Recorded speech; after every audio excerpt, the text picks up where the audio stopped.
Hi everyone, it's Heidi from Flutter by Heidi, and I'm Heidi Smith, independent Stampin' Up demonstrator in the United Kingdom. And today I'm going to show you a couple of cards with lots to celebrate. So this is a lovely new stamp set that coordinates with our existing jar punch, which is this one here. So this cuts out this lovely jar, and we also have some little shaker domes as well, so you can make really pretty shaker cards too, but I'm just going for very simple stamping and punching today, and a bit of ink blending, as you can see here. So on the cards here, I've done two. I've done one with a bit of matting and layering with some inking direct onto the card, and some on here I've done it on a layer, and you can see I've added some water splats just to add a bit of added interest, so I'm going to be showing you that today. And we're just using the photopolymer stamps to line up and create this really pretty set of 3 jars that you've got there. So this is using the in colour, not the in colour at all, these are using the colour range paper stacks. So you can see here these come in every colour suite in the Stampin' Up catalogue, and this one is the brights here. So you get 4 sheets of each colour in 2 different patterns, and they're all double-sided. So on the one side we've got this lovely script with both English and French and Dutch on it, and a bit of German as well. And then on the other side to that, you can see here is a lovely wood grain effect. And then on the other pattern, which is this lovely dots, but it's the dots with a kind of a stripe, perhaps you can see that there. And on the other side is a lovely textured effect. So really great way to make sure that you've got something that always coordinates, and a great way of adding a bit of added interest to a card by using a bit of paper. So those are the 2 cards I've done. I've used a bit of Night of Navy as a contrast. It's one of our neutrals, and it goes so well with all sorts of things, but I thought I'd perhaps go to the greens this time. So I have got a piece of design. So first of all, I've got a card base, thick whisper white, and this is 21 by 14.5, scored at 10.5. So that would be 5 3/4 by 8 1/4, scored at 4 1/8. That's our card base. I've then got a layer of whisper white, and this is 14.5 by 10 centimetres, so just that little bit narrower, and that's what we're going to do our ink blending on. Then my Night of Navy layer is 8 centimetres by 14.5 and 7.5 centimetres. Let me just check, yeah, 7.5 by 14.5. So that's going to layer straight onto the top there. Now if you wanted to, you could just add 2 narrow strips of paper if you wanted. I'm just using my Stampin' Seal to add my layer of paper on. And when I'm doing it exactly, I tend to kind of layer it up at one edge. There we go, to create my layer. Okay, and then this is where we're going to do our ink blending. And so what I've chosen, because I'm going to use my lovely Coastal Cabana paper, I thought we'd do a couple of bits of Coastal Cabana and Bermuda Bay. And okay, so I'm actually using just some makeup brushes to do a bit of blending. So these really sort of soft makeup brushes. I'm just going to give this one a quick brush, make sure there's no sort of pink left in it. And then all I'm going to do for this one is just take and from the centre blend out,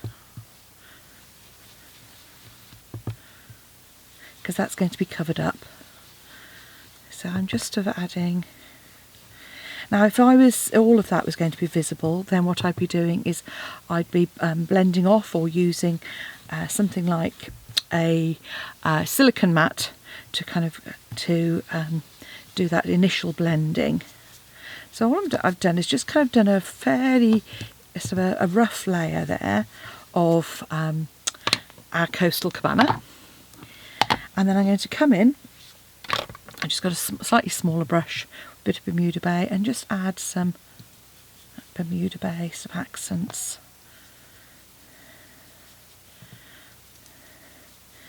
My Bermuda Bay is obviously quite juicy. And then I'm going to add a little bit of Night of Navy in there. It says reaching across just to...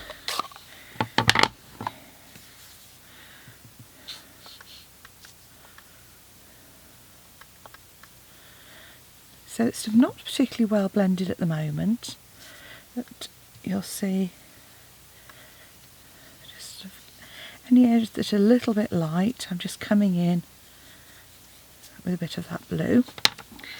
And then to get my kind of ink splat, it's really easy. So what I've got here is I've got my aqua painter, I've got an ordinary pen, and I am just giving that a really hard kind of tap all over, coming in with a bit of tissue and just blotting that, and that will then lift that colour, so you can then see where you might want. So I'm going to have more on the edges, which is where it's visible,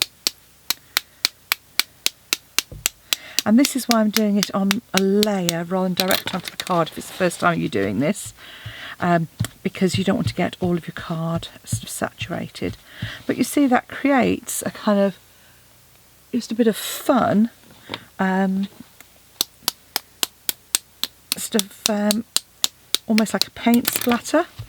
And you can use the same technique if you wanted to, using one of the Wink of Stella that we have, and that would then add a little bit of shine as well. So if you wanted to do that, that's another way of adding a little bit. Oh no, this one's my gold one. I don't want to use my gold one. Have I got my clear? Yeah, okay, here's my clear. So again, just take, and that should then give you just a hint of sparkle as well.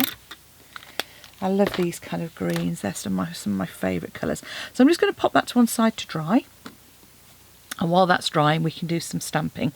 So I'm just got some scraps of Whisper White, which I'm going to use. I'm going to grab my Stampin' Pierce mat because we're using photopolymer stamps, and I'm going to, as I say, use my Coastal Cabana just to stamp a couple of my jars. I want 3 of those.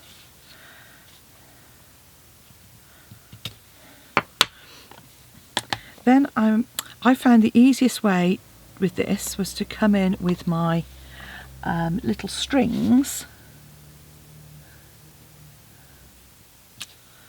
and add the strings first, and I did find this is easier to sort of stand over your stamp as well. So there's my 2 strings for 2 of my stamps, and then I think I might use, let's go for the flowers actually rather than the hearts. So grab my photopolymer stamps, and the easiest way to do this is always to pop your stamp face down and add your block to your stamp. Ink up your stamp, and then by standing over, which hopefully you can see, I'll hopefully get, you can line up your flowers with the bottom of those strings. Hey, not bad actually, considering I'm trying to do it and avoid my camera at the same time. Okay, so again, just come in and line up those strings. So that's 2 of them done. Now the next one is my sentiment, so I'm going to use the Lots of Love sentiment for this one, and just come in the centre there. And then in order to get my flowers round there, all I'm going to do is pop a post-it note on the bottom, ink up my flowers again and pop them on the top. Again, just reverse that, ink up my stamp, because what we just want to do is protect our sentiment from getting any over inking. Take that off, and you could always do exactly the same, come in at the side if you wanted. So if you wanted to add an extra flower in there, what I would then do is probably just ink up the edge and pop a couple of flowers in, And again, the same on the other side, perhaps just with a single flower, like so. And that just gives you a slightly different effect. You can either leave the jars at the top open, or you can use the jar lid. And then the jar lid, again, easiest always to stand over it if you want, and just add the lid on the top there. And because it's quite a solid stamp, that works really well as well to cover up the original. So I'll move my pierce mat out of the way for the moment. We'll come back to using that in a second. And then just line that up underneath. So you've got a nice even border. If you struggle with your hands, pop it on a hard surface, press. If you...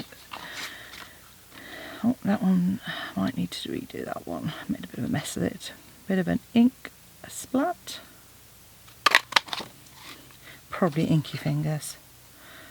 I'm dreadful with getting ink on my fingers. You can always tell if I've been inking up, my hands are covered. Okay.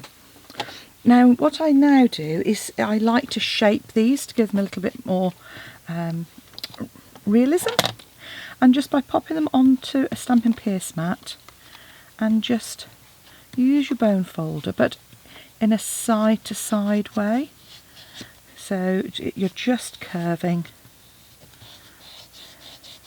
and that stretches the fibres like so. So now we can do a little bit of our assembly. So I'm going to grab some dimensionals and pop those just on the back here. A little bit of edge there.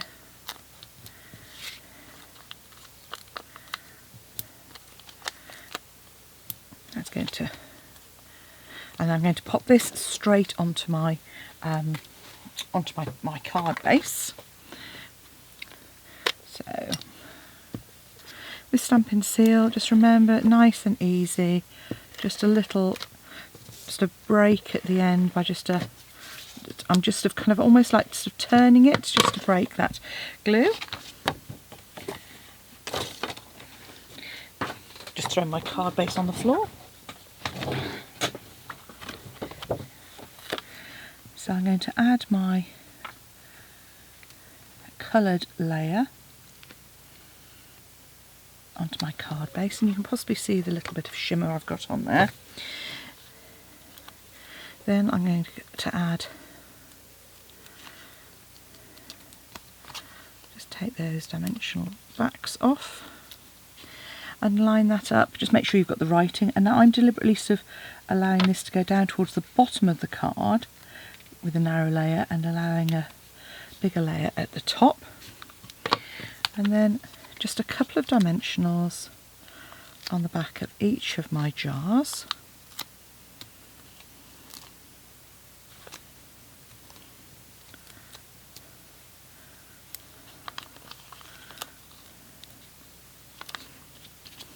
And the way I space mine out, okay, so you can do this one of two ways. You can either put your middle one in first and then put the others. I find it easier to pop my left and right hand ones in first. So I kind of choose a line at the bottom to line it up with, and a distance from the edge. So I'm kind of coming on like this, the fourth line here, and about a centimetre, half an inch in. I then find it's then much easier for me to line up that middle one as well, because it's easier to, there we go, like so. And there we have a pretty lots of love card using our gorgeous brights, a bit of ink blending and a bit of ink splattering. If you'd like to purchase any of the products you've seen today, please pop along to my blog at Flutter by Heidi and follow the links.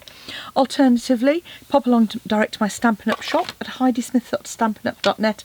I'd love it if you became a customer of mine.